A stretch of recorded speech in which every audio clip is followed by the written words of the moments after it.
Kita lanjutkan Siak Weekend City jalan-jalan akhir pekan di Siak Sri Indrapura.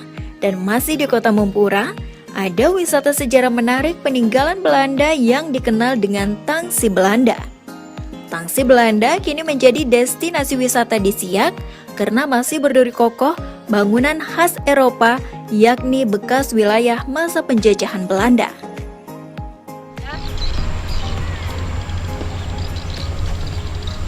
Ya, sobat wisata Siak Weekend City, kali ini saya sudah berada di salah satu bangunan bersejarah yang ada di Kecamatan Mempura yakni Tangsi Belanda. Tetap ikuti saya, apa aja nih nanti kita lihat di dalam Tangsi Belanda ini. Yuk, di Siak Weekend City, seru!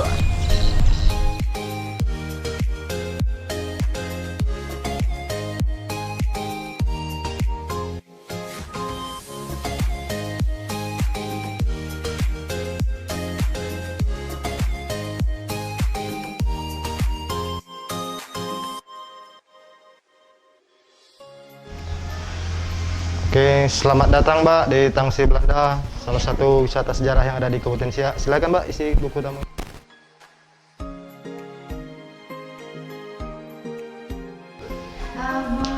Bang, kita Ya. boleh lihat-lihat di dalam, terus nanti kita mau tahu nih sejarah apa aja sih yang ada di sini, dan kita bisa lihat bangunan-bangunan apa aja yang ada di sini. Oh, bisa Mbak, silakan. Ayo Mbak, silakan lihat bangunan yang ada di dalam. Bang, boleh diceritakan nih Bang, sejarah bangunan Tangsi Belanda ini seperti apa nih? Baik, sejarahnya Tangsi atau Tengsen berasal dari bahasa Belanda. Kalau diterjemahkan ke bahasa Indonesia artinya kantor. Dan di mana kantor ini juga dijadikan zona pertahanan. Kalau versi bahasa Inggrisnya, Tangsi ini artinya barak militer, Mbak. Jadi ada dua versi. Tangsi ini dibangun pada tahun 1860 dan difungsikan pada tahun 1868. Jadi 8 tahun setelah didirikan baru difungsikan. Sebelum Tangsi ini dibangun, terlebih dahulu antara pihak kolonial Belanda dengan Kesultanan Siak itu menandatangani sebuah perjanjian. Kalau dulu bahasanya Traktat Siak, kalau sekarang MOU gitu lah kan. Pada saat itu Raja Siak yang dipimpin yang ke-9 yang bernama Sultan Aisaidis Sarif Ismail Abdul Jalil Jalaluddin. Dan untuk material bangunan Tangsi Belanda ini khusus didatangkan dari Eropa. Berarti waktu itu ada kerajaan Siak juga di Iya. sebelumnya ya, di Mempura ini ya. Iya. Dan juga ada pemerintahan Belanda di Belanda. sini. Gitu. Dan ini juga sebagai apa tadi, barak atau Barak, penjaranya ya. orang Belanda gitu ya. Dia selain jadikan barak, sini jadi jadikan residen. Ada tempat penyimpanan logistik, ada klinik, ada dapur, ada sel tahanan, lengkap lah gitu, Mbak. Oke. Bang, jadi di bangunan ini memang ratusan tahun berarti, Bang? Ya, kalau diperkirakan sekitar 160 tahun lah, Mbak. Jadi kalau kita bicara mana lebih tua Istana Siak dengan Tangsi Belanda, lebih tua Tangsi Belanda ini lagi gitu. Lebih tua. Kalau Tangsi Belanda ini kan 1860, kalau Istana Siak itu 1889. Lah, lebih. Ya, berarti ya. Ada di sana, ada di seberang. Ya. Bang Dadang, di bangunan ini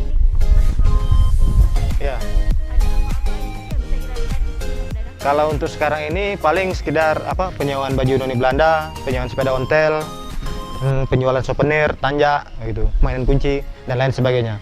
Kalau peninggalan berupa barang-barang bisa dikatakan tak ada di Tangsi Belanda ini, Mbak. Karena bangunan ini kan ditinggalkan begitu saja kurang lebih sekitar 50 tahun. Jadi siapapun bebas masuk ke sini gitu. Jadi bisa dikatakan barang-barang itu dijarah oleh masyarakat. Ya. Karena mungkin dulu masih belum kenal Iya. ya. Dan saat ini tahun lalu ya. Tahun lalu kurang lebih sekitar 1 tahun lebih lah baru dioperasikan ini, baru atau difungsikan gitu.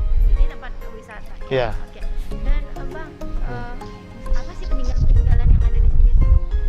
Apa aja gitu maksudnya? Kalau untuk sekarang ini paling peninggalannya berupa bangunan aja, fisik bangunan aja, Mbak. Bangunan. Kalau yang lainnya udah nggak ada gitu. Boleh kita lihat di Bang? Bisa. Baik, kalau yang ini dulunya Mbak dijadikan sel tahanan atau penjara gitu kan. Jadi di lubang peta inilah untuk memberi makan para tahanan. Jadi tahanan dulu bisa dikatakan pribumi yang tak mau mengikuti aturan Belanda. Jadi pribumi yang tak mau mengikuti aturan ditahanlah di sini gitu. 2 pintu. Depan penginderanya. Kalau lebarnya 2 kali 3 teman, 2 kali 3 meter. Iya. Kalau isinya 8 sampai 10 orang gitu, Pak. Roboh ini dulunya dijadikan gudang amunisi atau gudang misiu. Jadi tempat penyimpanan apalah senjata. Begitu Ya. ya.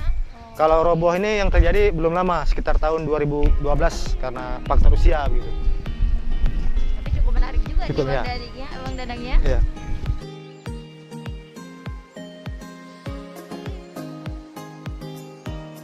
Nah, begini, kalau ada pengunjung atau wisatawan yang ingin tahu informasi lebih lanjut tentang tangsi Belanda ini, bisa scan QR code-nya yang ada di samping nih. Oh, jadi misalnya kita nih kan sekarang udah canggih Ya, ya, udah canggih. handphone ya, pakai handphone Ya. sendiri. Nah, kita mau tahu nih sejarahnya Ya. tangsi Belanda. Kita cukup Scan aja. scan barcode, Ya. terus keluar informasinya. Keluar informasinya. Oh, ada informasi Siapa-siapa aja tentang yang ya. terlibat dalam proses revitalisasi bangunan tangsi Belanda ini. Gitu. Pas revitalisasinya ini sebagai cagar budaya begitu Ya, ya, Pak. Bang Dadang. Oke, cukup mudah juga ya, Ya. wisatawan di sini. Ya, untuk lebih mengetahui. mudah lah gitu kan. Informasinya pun lebih akurat gitu. Oke. Nah, untuk wisatawan sendiri di sini bagaimana kunjungannya, Bang Dadang? Kalau setelah pandemi ini bisa dikatakan berkurang gitu, Mbak. Tapi sebelum virus corona kemarin atau COVID-19 kemarin cukup ramai gitu. Karena orang pun datang sini was-was lah begitu kan, masih cemas, masih ragu-ragu. Bang Dadang, ini kan di bagian depan nih. Ya, Kita ke bagian belakang mau lihat Bang Dadang Ayo, apa Bi. aja nih Bang ayo, Dadang. silakan.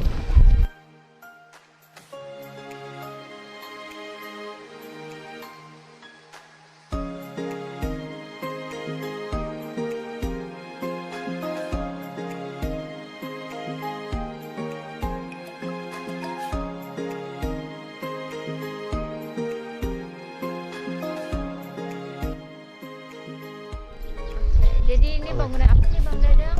Kalau dulunya ini dijadikan barak militer atau asrama militernya, Mbak. Oh, asrama Ya. militernya ada dua bangunan. Ada dua Dan bangunan. ini bangunannya lama ya Bang Ya. Dadang ya. Nah, yang di situ Bang Dadang? Kalau yang itu, kalau dulunya ini dijadikan rumah dinas petinggi kolonial Belandanya, Mbak. Tapi sekarang dijadikan musola gitu. Yang ini apa? Kalau yang bulat lingkaran ini dulunya dijadikan bak atau penampungan air. Jadi air dari atas itu disalurkan ke bawah gitu. Sekarang fungsinya nggak Bang? Kalau sekarang enggak, Oh, enggak.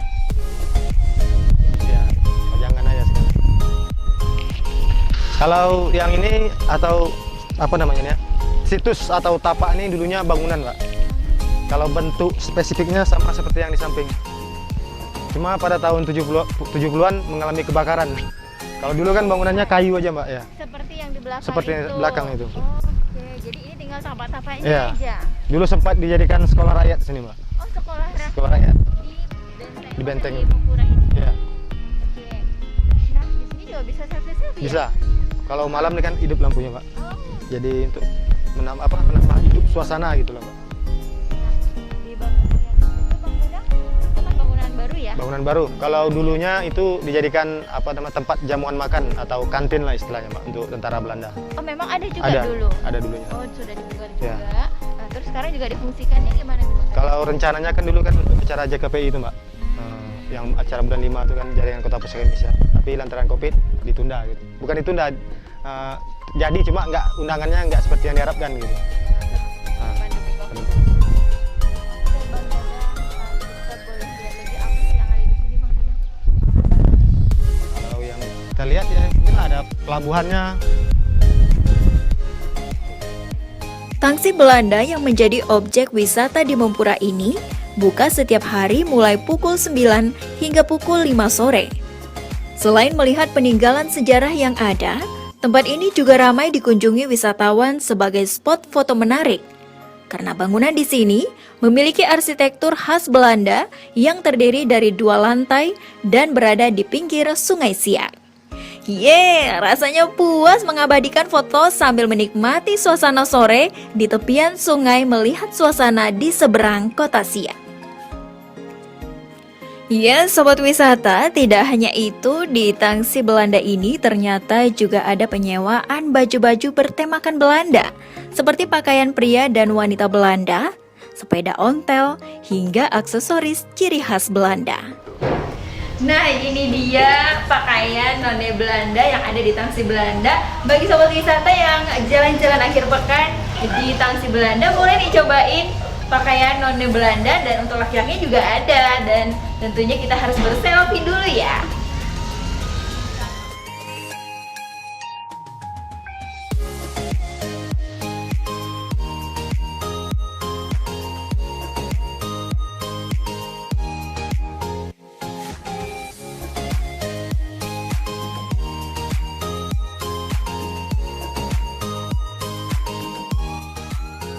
Wah, seru ya sobat wisata.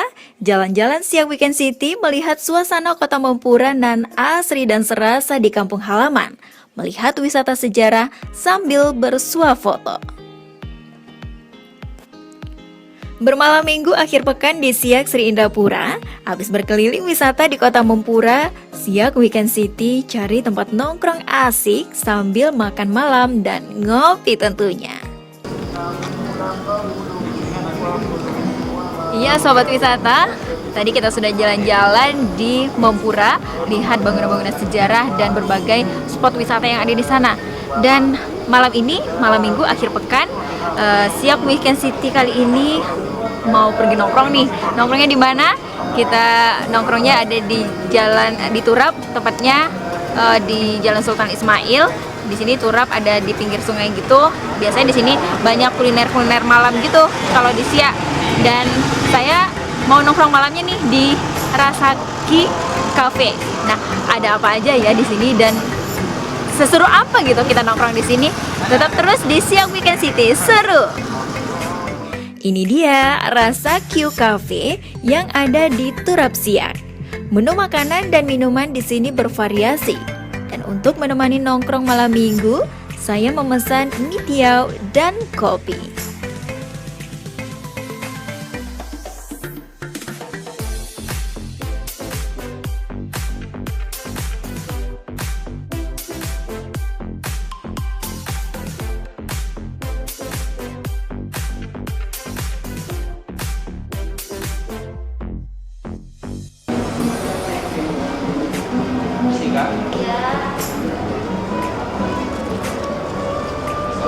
Di sini apa nih best sellernya kalau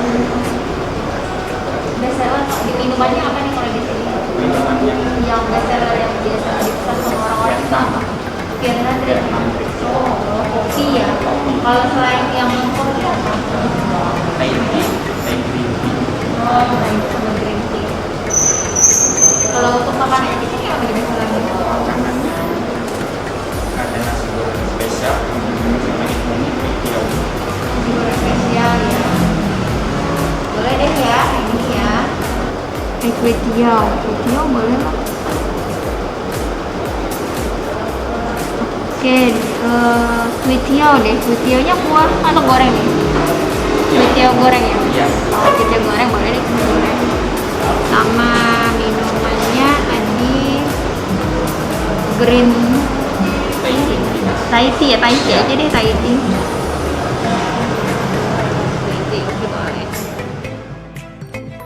Sambil menunggu makanan dan minuman, di sini juga tersedia buku-buku untuk dibaca.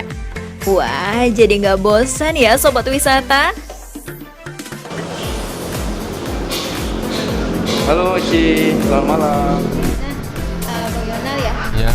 Gini, kita kan cari tempat nongkrong nih tadi, pas kebetulan lewat di jalan Turap, Ya. ketemu nih di sini rame, terus kita mau juga nongkrong di sini malam minggu.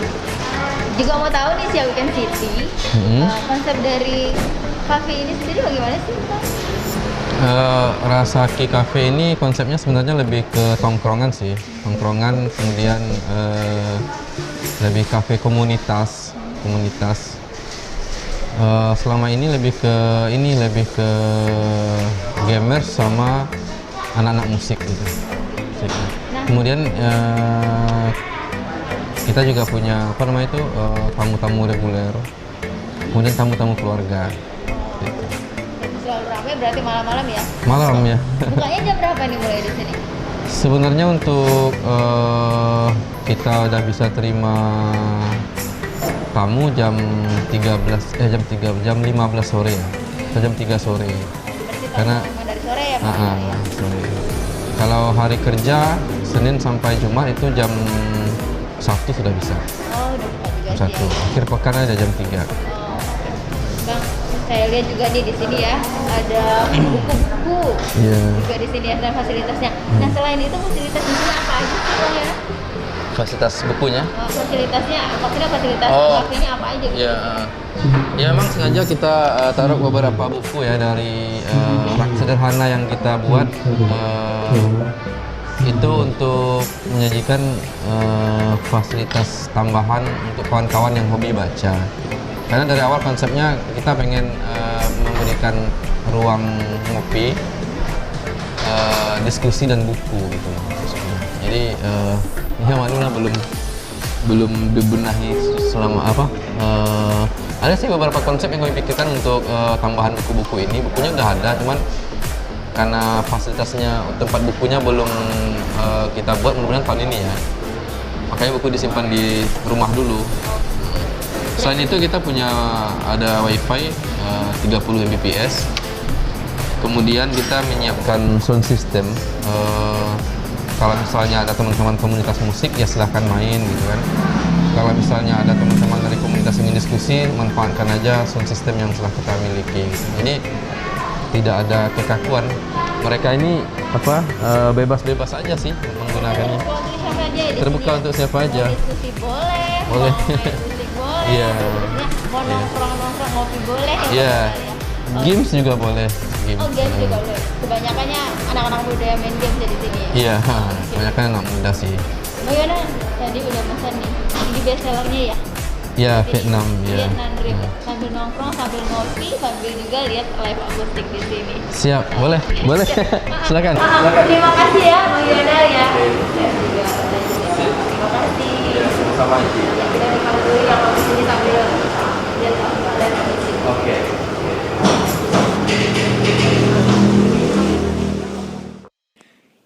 Yap, makanan dan minuman sudah tersedia. Ya, sobat wisata, makanannya udah datang nih di Cafe Rasaki nih. Saya tadi pesan karena di sini kita nongkrong malam-malam. Saya mau pesennya kue tiaw goreng dan juga di sini ngopi dong. Ngopinya Vietnam Drip. Di sini memang bestsellernya Rasaki. Dan kita cobain nanti makanannya dan minumannya juga di sini.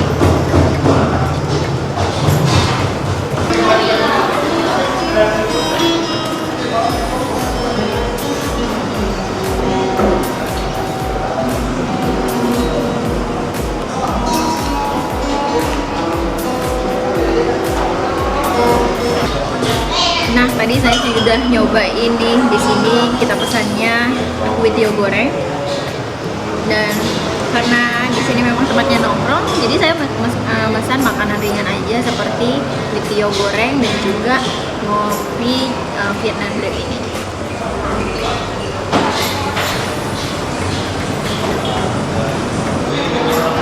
Nah, jadi selain tempat nongkrong nih di Rasaki, saya juga memesan makanan ringan yaitu kue tiaw goreng.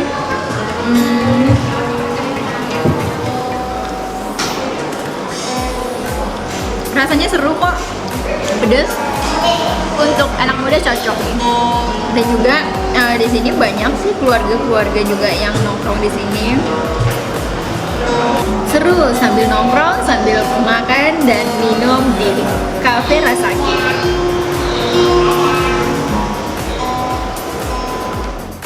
Rasaki Cafe yang buka setiap hari mulai pukul 2 siang ini tidak hanya menyediakan makanan dan minuman. Ternyata, kafe ini juga menjadi tempat kumpulnya komunitas maupun anak-anak muda. Nah, malam minggu seperti ini, pengunjung kafe juga dihibur live music dari musisi lokal asal Siak. Kita bersama menyatukan perasaan.